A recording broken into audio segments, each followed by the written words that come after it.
Mau tahu nggak kota tua yang pernah didatangi Nabi Muhammad SAW waktu perjalanan dari kota Madinah menuju Tabuk itu seperti apa? Nah, seperti ini. Jadi kota tua ini sekarang orang sini menyebutnya Old Town ya. Jadi di sana itu ada masjid tua yang umurnya sudah 2000 tahun ya. Dari tanah liat yang pernah didatangi dan Nabi Muhammad SAW pernah sholat di sana. Coba sekarang kita lihat di sini. Masya Allah.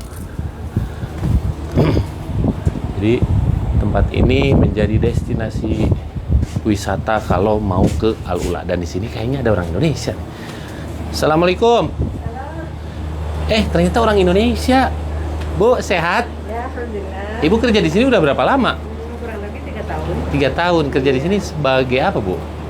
Ya, cleaner, terus juga karena ini nggak ada reception. Oh, Masya Allah. Sini Bu, karena gelap, Bu. Ya. Dan tempat ini sekarang disebutnya apa, Bu? Ini space work, ya, Atau kerja. iya, Office. kalau ini termasuk kawasan Old Town ya. Iya. Masya Allah. Dan tempatnya itu dari ini guys, dari tanah liat, dan atapnya juga dari pelepah kurma ya.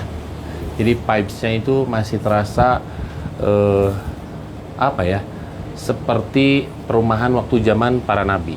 Ibu dari mana Indonesianya? Saya dari Jawa Timur. Jawa Timur. Surabaya. Kerja di sini udah Kurang lebih di Al-Ula 3 tahun. 3 tahun guys di Al-Ula. Masya Allah, banyak orang Indonesia ke sini, Bu? Ya, untuk haji ya.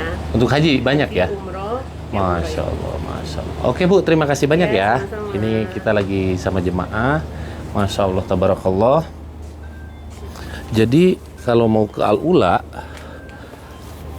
datangnya itu kalau bisa jangan terlalu siang karena memang temperaturnya panas ya.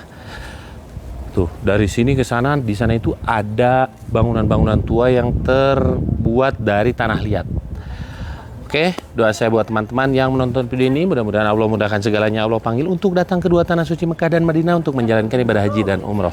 Amin ya robbal alamin. Selamat nonton, barakallah. Ya Rabbi ya Karim.